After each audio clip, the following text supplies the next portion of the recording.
네, 안녕하세요 여러분. 오늘은 고려의 사회 구조에 대해서 살펴보도록 하겠습니다.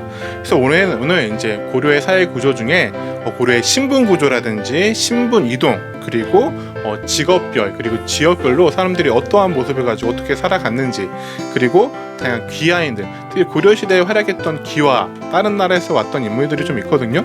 그들이 어떻게 살았는지 좀 살펴보고요. 그리고 이제 가족제도와 당시 여성의 지위는 어떠했는지, 이런 모습들을 살펴보도록 하겠습니다. 자, 그래서 이제 첫 번째는 고려의 신분 구조가 되겠습니다. 고려의 신분 구조를 보면은 고려는 크게 양인과 천인 두 가지로 구분이 되어져 있습니다. 양인과 천인 두 가지로 구분이 되어 있는데, 이 양인이 또 양인 안에 세 가지의 계층으로 구분되어져 있는 것을 볼 수가 있습니다. 그래서 양인은 제일 위에 양반이 있고요. 그리고 그 다음에 중간계층, 그리고 그 다음에 양민, 이렇게 세 가지 계층으로 나눠져 있는데, 이 양인들, 양반, 중간계층, 그리고 양민으로 이어진 이 양인들은 자유민들이에요. 자유민의 신분을 가지고 있고요. 그 대신 납세, 국가에 세금을 내야 합니다. 조세를 납부하는 의무를 가지고 있으면서 또 국가의 노동력을 제공해야 해요. 그래서 대체적으로 이제 노동력 제공한다라는 것은 가장 대표적인 것이 바로 군역이 있겠죠. 군대에 가야 되고요. 또한 노동력을 제공하는 것들도 이 양인들의 의무라고 볼 수가 있겠습니다. 또한 이들은 여러 가지 방법들, 과거라든지 이런 방법들을 통해서 관직에 진출할 수 있는 권리 또한 가지고 있는 것이 바로 양인이라고 할 수가 있겠습니다. 반면에 이제 천민들, 대부분 노비들이 좀 많았는데요. 이 천인들은 국역의 부담이 없어요. 세금도 내지 않고 군대도 가지 않습니다. 하지만 세금도 내지 않고 군대도 가지 않지만 또 관직에도 전혀 나가지도 못하는 그러한 신분을 가지고 있던 사람들이 바로 천민들이라고 할 수 있겠습니다. 대부분은 노비였고, 이들은 거의 재산처럼 취급을 받으면서 사람의 대우를 잘 받지 못했던 좀 안타까운 신분의 사람들이라고 할 수가 있을 것 같습니다. 자, 다음으로 넘어가서 이제 좀 더 자세히 살펴볼게요. 이 양반들 같은 경우는요, 문무관료들, 양반, 그래서 문반과 무반을 얘기하죠. 그래서 문반들은 과거와 음서를 통해서 관직에 진출해서 문신의 길을 걸어가게 되어지고요. 되게 무반 같은 경우에는 고려시대에는 무과 자체가 거의 시행되지 않았어요. 그래서 되게 무신 집안에서 무신이 이어져서 이제 무신을 배출하게 되어지는데요. 자, 이 무신들은 이제 이군 6기의 상장군, 대장군 같은 고위 장군으로서 뭔가 무반의 역할을 다하게 되어집니다. 자, 이들은 양반이라고 하고요. 이제 이들은 고위 관료로 진출해서 문벌을 형성하기도 합니다. 그래서 자신들끼리 결혼해서 자신들끼리 혼인해서 이 귀족, 문벌 귀족이라는 그런 카테고리를 만들고, 자기네들이 끈끈하게 묶여서 새로운 사람들이 이 귀족으로 들어오는 것을 조금 억제시키는 그러한 폐쇄적인 신분, 최상위층의 신분을 만들어 나가게 되어집니다. 자, 그 다음에 중간계층은 이제 서리, 향리, 하급장교 이런 사람들이 있는데요. 서리는 이제 중앙관청의 말단 관료, 중앙관청에서 실무를 담당하는 밑에 관료들, 가장 밑에 있는 관료들을 서리라고 하고요. 또한 여기는 이제 남반이라고 되어 있어요. 남반은 문반, 무반도 있고 반이죠. 근데 이 남반 같은 경우에는 궁중 내에서 행정실무를 맡아봤던 사람들을 남반이라고도 합니다. 또 향리는 어떤 사람들일까요? 네, 향리는 바로 지방에서 지방 행정 업무를 맡아보는 사람들을 향리라고 하죠. 자, 그래서 이 향리들 같은 경우는 원래는 지방 호족 출신들이죠. 근데 호족들 중에서도 일부는 큰 대호족들 같은 경우는 중앙으로 올라와서 문벌 귀족화 되어지지만, 중소호족들 같은 경우는 그 지방에 남아 있다가 향리로 오히려 격화되는 일이 벌어집니다.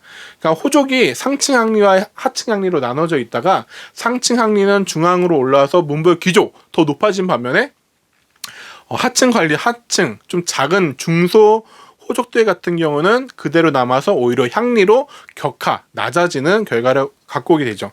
하지만 이 향리들 같은 경우에는 이제 나중에 그래도 지방에서는 먹고 살만하고 힘 좀 쓰잖아요. 그래서 자기의 자식들은 계속 공부를 시켜가지고 나중에 고려 말에 신진사대부들, 새롭게 등장하는 신진사대부들 같은 경우에는 되게 향리 집안 출신들의 자제들이 공부해서 과거를 통해서 관직에 진출해서 이제 신진사대부가 되어지고 이 신진사대부들이 결국에는 나중에 조선을 건국하는 세력이 되어지기도 합니다. 자, 그리고 이제 이들은 뭐라고 부르냐면은 정호라고 부릅니다. 정호. 그래서 정호는 국가의 특정한 직역을 지닌 사람들을 정호라고 합니다. 그래서 국가의 특정 직역을 담당하는 사람들을 정호라고 하고요. 이 직역은 되게 세습해요. 그래서 내가 향리면은 내 자식도 향리. 내가 군인이면은 내 자식도 군인. 그래서 이 집안은 대대로 그 자기가 맡은 직역이라는 것은 이제 국가로부터 국가에서 맡은 역할을 얘기하는 거예요. 약간 예를 들어 서리, 향리, 하급장교 같은 군인 이런 것들의 역할들을 계속해서 자기 자식들에게 물려주는 그러한 직역 세습이 일어나게 되고요. 그렇게 이제 국가에게 지금 좀 공무원으로 일하는 거잖아요. 공무원으로 일하는 만큼 그에 대한 반대급부로 국가에서 이제 토지를 지급해 주게 되었습니다. 그래서 국가에 노동력을 제공, 공무원처럼 일을 하고 그에 대한 반대급부로 토지를 지급받는다라는 것이 바로 중간계층에서 각 관청에서 실무를 맡아보았던 중간계층이고요. 반면에 양민은 이제 대다수의 농민들을 얘기하는 거겠죠. 농민들이 대다수고 또 일부 상업에 종사하는 사람들이나 수공업에 종사하는 사람들이 여기에 해당이 되겠습니다. 그래서 양민은 백정이라고 부릅니다. 백정. 우리가 알고 있는 백정은 어떤 사람들이요? 그쵸, 도축업자, 소, 돼지 잡는 조선시대에 되게 천민으로 분리되었던 사람들이 바로 백정이라고 생각을 하는데 이 조선시대에 얘기하는 백정과 지금의 백정은 다릅니다. 그래서 여기 아까 중간계층에서 국가의 직역을 진 사람들을 정호라고 했잖아요. 근데 이 백정은 없다, 깨끗하다. 그래서 맡은 일이 없는 사람들이란 뜻이에요. 그래서 국가의 직역을 맡지 않은 사람들을 바로 백정이라고 합니다. 그러니까 국가에 나는 어떠한 노동력, 뭔가 공무원으로서 일하지 않으니까 뭐 해야 될까요? 이들이 바로 세금을 내고 또 아니면은 뭐 자기 차례가 되면 의무병으로 이제 농민병으로 군대를 간다든지 이러한 역을 지게 되어집니다. 자, 그래서 백정이라고 하고요. 자, 그리고 수공업자 상인들은 농민보다는 약간 낮은 대우를 받는 사람들이었습니다. 하지만 이들은 모두 다 양민의 카테고리 안에 있는 사람들이라고 할 수 있겠고요. 그래서 양반, 중간계층, 양민들을 양인이라고 하고요. 그 다음에 천민은 천인의 천민은 대부분의 노비들입니다. 그래서 공사 노비들을 노비들, 공노비, 관청에 딸려 있는 노비, 사노비, 개인이 데리고 있는 노비, 그래서 공사 노비들이 이 천민의 대부분을 차지하게 되어집니다. 자, 이들은요 거의 이제 같은 사람이지만 재산으로 취급받으면서 팔려가기도 하고 인간 취급 못 받기도 하고 이렇게 안타까운 삶을 살아가게 되어집니다. 그래서 이제 노비 같은 경우도 보면 공노비, 사노비로 갈라지게 되어지고 또 공노비 안에서 이병노비 그리고 외고노비, 사노비는 솔고노비, 외고노비 이렇게 나눠지게 되어져요. 그래서 이병노비는 뭘까요? 이병노비는 관청에서 허드렛 일을 하는 노비들을 이병 노비라고 하고요. 외고노비는 관청에도 이제 딸려 있는 땅들이 많이 있거든요. 관청에서도 관청을 운영하기 위해서는 돈이 필요하겠죠. 그러니까 관청에 딸려 있는 땅들이 있어요. 그 땅들을 따로 나와 살면서 그 땅 주변에 살면서 농사 짓고선 그 농사에 대한 수확물들을 관청에 바치는 그런 노비들을 외고노비라고 합니다. 자, 사노비도 솔고노비는 주인과 같이 살면서 주인 집에서 허드렛이나 여러 가지 일들을 하는 사람들, 그런 노비들을 솔고노비라고 하고요. 외고노비는 마찬가지로 이 주인들이 몬벌귀족이나 이런 사람들이기 때문에 땅이 우리는 여러 곳곳에 있어요. 그래서 주인 집하고도 엄청나게 멀리 떨어져 있는 곳에도 땅이 있단 말이에요. 그럼 그 땅에 누군가 농사를 지어야겠죠. 그래서 그 멀리 떨어진 곳에도 이제 노비들을 보내가지고 거기다 집을 짓고 농사를 짓게 해요. 그래서 주인과 좀 떨어져서 주인 땅을 농사 짓는 노비들을 외거노비라고 합니다. 그럼 솔거노비와 외거노비, 이병노비와 외거노비 중에 어느 게 좀 더 나을까요? 어느 거 하고 싶어요? 네, 저는 노비하기 싫어요. 근데 저는 무조건 노비하기 싫은데 그 중에 무조건 그래도 뭐 한번 택하라고 한다라면은 아무래도 주인과 좀 떨어져 사는 외거노비가 좀 더 낫지 않을까라는 생각이 드네요. 왜 그러냐면 이제 이따 나오긴 하지만 외고노비들 같은 경우는 농사를 짓고 너 농사 지은 다음에 이만큼은 나한테 가져오고 이만큼 너도 먹고 살아야 되니까 이만큼은 네가 먹고 살아라고 한단 말이에요, 주인이. 그럼 이 바치는 양이 있기 때문에 외고노비들이 열심히 농사를 지어가지고 주인이 바치라고 한 양만큼 바치고 나머지는 자기가 가진단 말이에요. 먹고 산단 말이에요. 근데 그것들을 농사를 열심히 지으면은 자기가 가질 수 있는 양이 늘어나겠죠. 그 늘어나게 되면 자신의 재산을 쌓게 되고 재산을 모으게 되어지고요. 그 모은 재산이 나중에 주인한테 아예 통으로 바쳐버리고 저 풀어주세요 해서 노비의 신분에서 해방되는 경우도 생겨요. 그렇기 때문에 아무래도 설거노비보다는 외고노비가 조금 더 나은 것 같습니다. 자, 이것과 연관해서 이제 두 번째가 신분 이동의 개방성입니다. 자, 고려시대에는요, 과거 시험을 통해서 관직에 나갔죠. 과거는 양인 이상이면 누구나 응시가 가능했습니다. 하지만 실질적으로 과거 시험을 준비한다는 것 자체가 요즘도 공부한다고 하면 돈 많이 들잖아요. 당시에는 지금도 훨씬 더 많이 들었을 거예요. 책값 하나도 지금이야 대량으로 찍어내지만 당시에는 구하기가 너무 어렵고 종이도 비쌌지만 인쇄하는 것도 쉽지 않았단 말이에요. 그렇기 때문에 책도 비싸고 거의 관리를 뽑는 인원 자체가 엄청 적잖아요. 지금보다도 훨씬 적기 때문에 경쟁률이 진짜 수천 대 1위를 뚫고 관리가 돼도 제때 발령받지 못하는 경우가 허다했단 말이에요. 그렇기 때문에 한 집안의 가장이 정말 옷만 받쳐 하루 종일 몇십 년을 과거 공부를 해도 붙기가 힘든 게 바로 과거 시험입니다. 그렇기 때문에 그 집안에 기본적으로 한 집안의 가장이 공부만 해도 경제활동을 하지 않아도 먹고 살 만한 땅, 노비 이런 것들이 있는 사람들만 과거 준비를 할 수가 있었어요. 그렇기 때문에 양인 이상이면 누구나 응시가 가능했지만 실질적으로는 여러 가지 이유들 중 특히 경제적인 이유 이런 것들 때문에 과거 시험을 준비하는 사람들은 되게 있는 집안들 귀족 집안, 문벌 귀족 집안이거나 아니면 하다못해 지방에서 그래도 떵떵거리며 어느 정도 자기의 땅이 있는 중소지주쯤 되는 지방의 향리의 자제들쯤 돼야 그래도 과거 시험을 준비할 수가 있었겠죠. 자, 그리고 이제 여기서 어쨌든 과거 시험을 통해서 양인들이 높은 관직에 올라갈 수가 있었고요. 또 군공.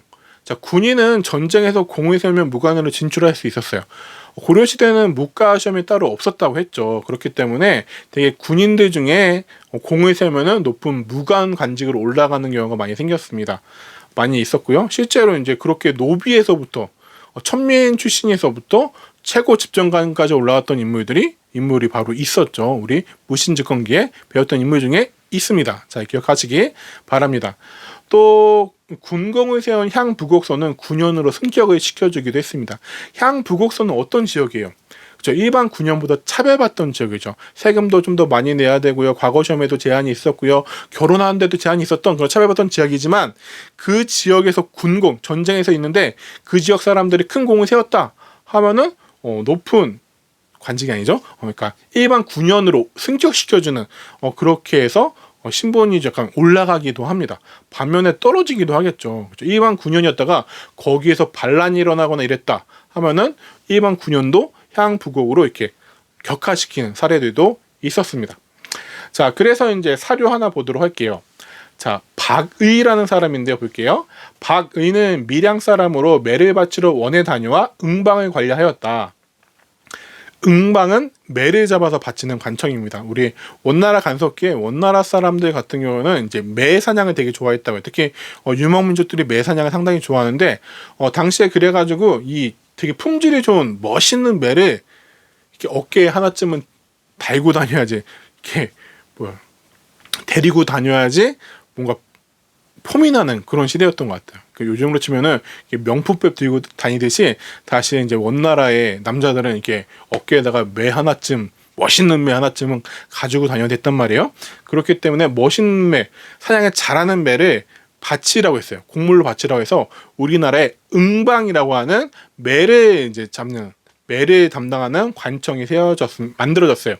그래서 이 박이는 그런 응방에서 이제 일하는 사람인데 응방에서 일하다 보니까 이제 원나라 사람들이 좋은 매를 자기한테 바치기 원했겠죠. 그러니까 좋은 매를 관리하고서 또한 그 매를 갖다 바치면서 원나라 관리들과 고위 관료들과 친분을 맺을 수 있었던 것 같아요.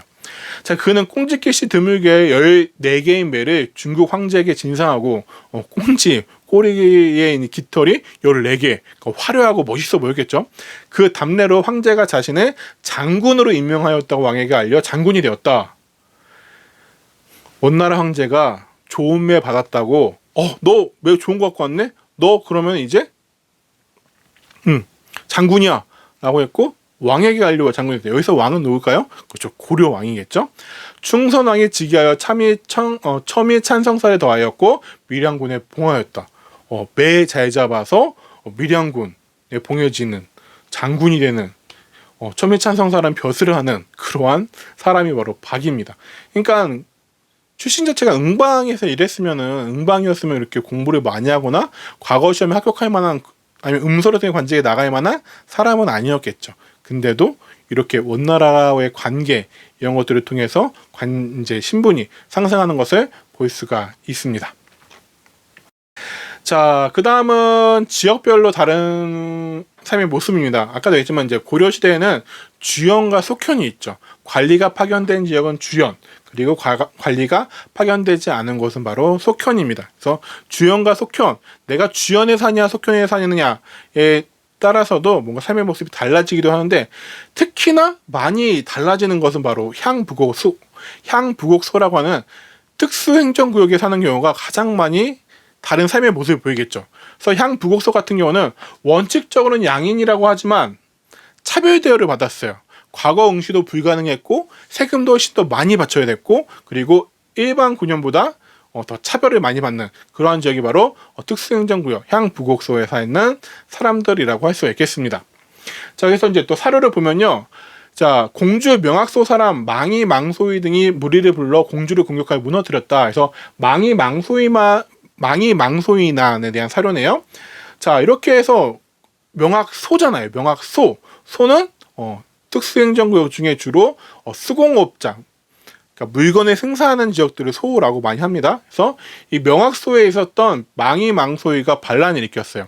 그러니까 반란을 일으키면 이렇게 토벌을 하기도 하지만 얘네들에게 좀 이렇게 다독여주기도 해야 돼요. 무조건 토벌만 하면은, 무조건 채찍만 때리면 얘들은 또 반란이 일으킨단 말이에요. 그러니까 이렇게 다독여줘야 된단 말이에요. 또 국가의 입장에서도 완벽하게 진압을 못하는 경우도 있고요. 자, 그래서 망이의 고향인 명학소를 승격하여 충순현, 그래? 니네가 향부곡소에 소여가지고 여태까지 차별받아서 힘들었구나? 그럼 우리가 현으로 승격시켜 줄 테니까 좀 잘 지내라고 하는 거죠. 그렇게 해서 좀 달래주는 거죠. 그래서 내원승 양수따 혈령으로 내식 김윤실을 현이로 삼아 현이 하니까 이제 관리가 파견된 거죠. 소였는데 관리가 파견된 주연으로까지 승격이 되었던 것 같아요. 그래서 내시 김윤실 나오는데 조선시대 내시와 고려시대 내시는 또 다릅니다. 조선시대 내시 같은 경우는 뭐 웃지 마시고요. 어쨌든 왕실에서 이렇게 왕 주변에서 있었던 약간 남성성을 상실한 그런 뭔가 궁궐 내부에서 살림을 했던 남자 신하라고 남자 일꾼들이라고 한다면은 고려시대의 내시는요 달라요. 왕 주변에서 정말 엘리트 코스를 밟는 그러한 총명한 관료들이 왕 주변에서 일을 하게 되는데 그들의 내시라고 합니다. 그렇기 때문에 여러분이 생각하는 그런 내시가 아닙니다. 또 다른 사례 볼게요. 자, 고종 42년에 다인철수의 주민들이 몽골군을 방어하는 데 공을 세웠으므로 소를 이간현으로 승격하였다. 그래서 다인철소, 여기도 소인데요. 주민들이 몽골군이 침입해 오자 열심히 싸웠어요. 열심히 싸워서 공을 세우니까 그래 니네 군공을 세웠구나. 그래서 너희들의 소에서 현으로 승격시켜 줄게 라고 해서 향부곡 소에서 특수행정구역이었다가 차별받는 지역이었다가 승격한 것을 볼 수가 있죠.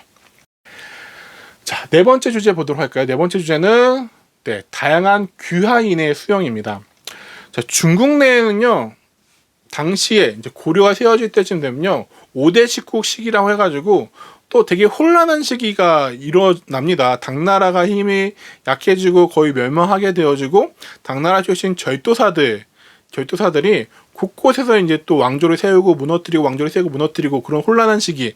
물론 나중에 송나라가 다시 통일하긴 하지만 그런 시기가 옵니다. 그러다 보니까 그 혼란한 시기를 피해서 그런 난리를 피해서 고려로 오는 그러한 중국 사람들도 있었어요. 그리고 발해가 멸망하니까 발해 유민들이 거란이나 발해 여진 이런 유민들이 또 고려로 들어옵니다. 그래서 발해 태자 출신이었던 대광현 같은 경우가 자기를 따르던 유민들을 이끌고 고려로 귀화해가지고 왕시성을 하사받기도 하죠. 자, 그리고 원나라 간석기에는 원나라 공주가 우리나라 고려 왕의 왕비가 돼가지고 오잖아요. 그러면서 우리나라에 이제 왕비로 오면서 자기를 수행하는 수행원들을 어마어마하게 데려온단 말이에요. 이렇게 따라왔던 수행원들 또 이제 우리나라에서 고려에서 정착을 하게 되어지고요.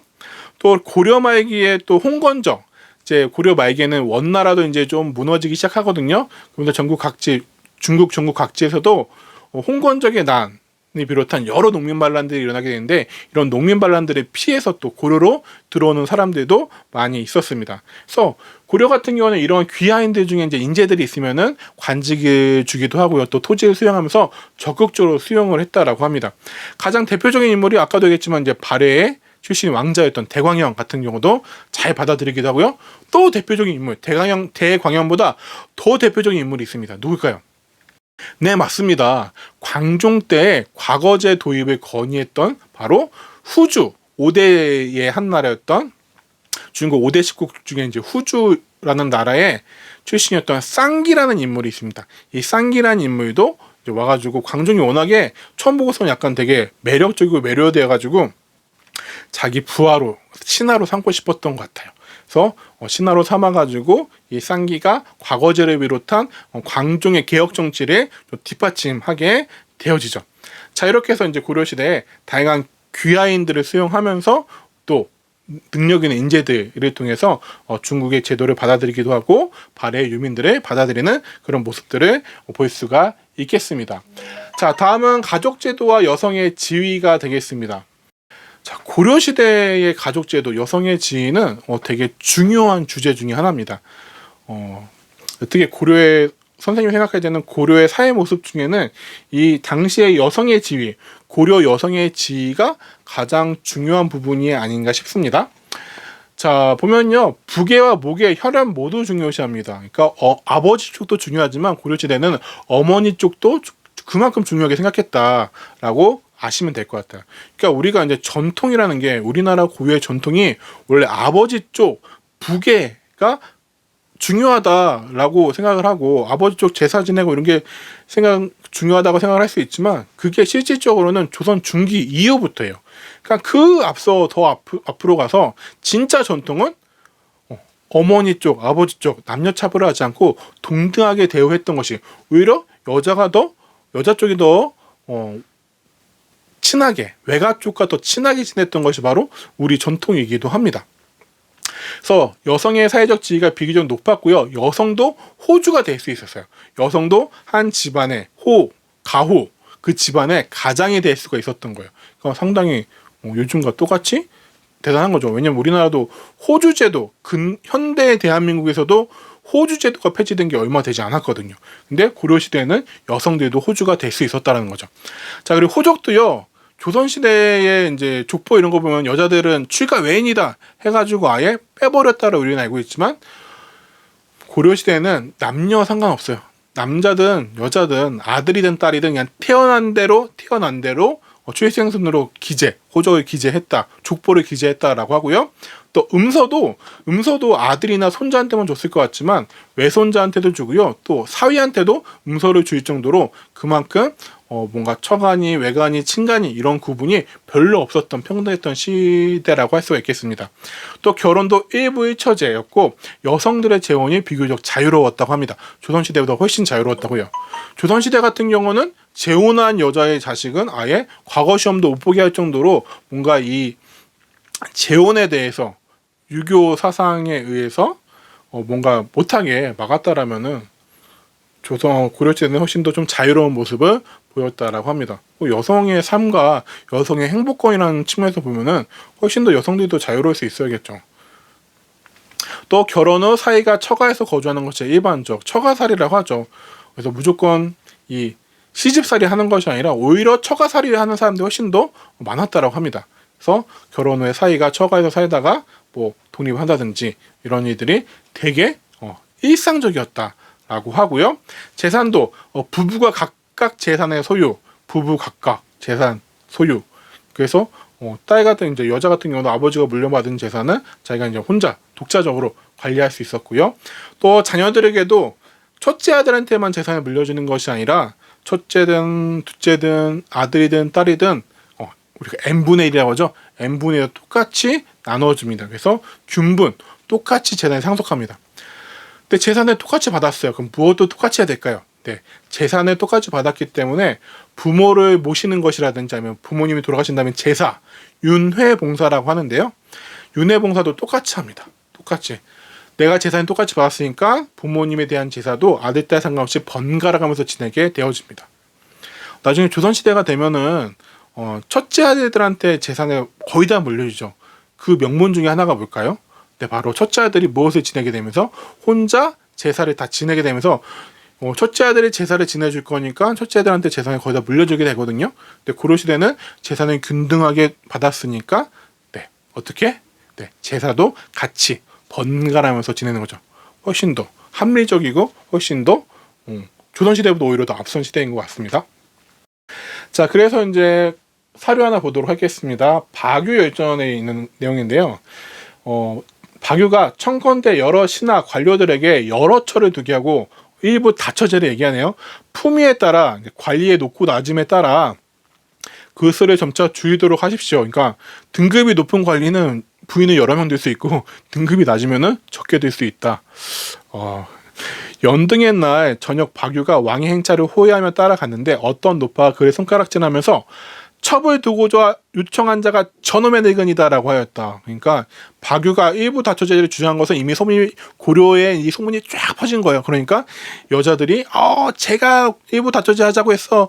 쟤 일조 나쁜 놈이야라고 해서 손가락질하고 있는 거죠. 그래서 또 당시 재상 중에 부인을 무소하는 자들이 있었기 때문에 그 건의를 정지하여 결국 실행하지 못하였다. 그래서 재상들 중에 한 나라를 다스리는 재상들, 재신과 추미 높은 관직에 있는 사람들도 당시에는 부인을 무소하는 남자들이 많았어요. 그렇기 때문에 괜히 박유의 주장에 동조했다가는 집에 가서 우리 아느님들한테 바가지를 긁힐까봐 동조하지 못하는 그만큼 여성의 지위가 높은 것. 또 보면은 노파가 박유가 왕의 행차를 호위한다. 왕이 행차를 하는데 따라가는데도 거기서 할 말을 하잖아요. 할 말을 막 하고 있어요. 그런 모습만 봐도 어쨌든 여성들의 조선시대 이런 모습이 있으면 큰일 났겠죠. 그래서 고려시대 여성들의 지위는 상당히 물론 관직에 진출하거나 이럴 수는 없었지만 조선시대보다 상당히 높았다라는 것들을 알 수가 있었습니다. 그래서 이제 물론 사회적 역할이나 이런 것들은 가정 내로 한정되어 있었지만 가정 안에서 여성의 지위는 그래도 확고했다라는 것들을 알 수가 있습니다. 조선시대에 비해서는요. 자, 마지막으로는 고려의 사회정책입니다. 자, 고려 사회가 안정되기 위해서는 여러 가지 사회복지 정책, 사회제도를 실시하는데요.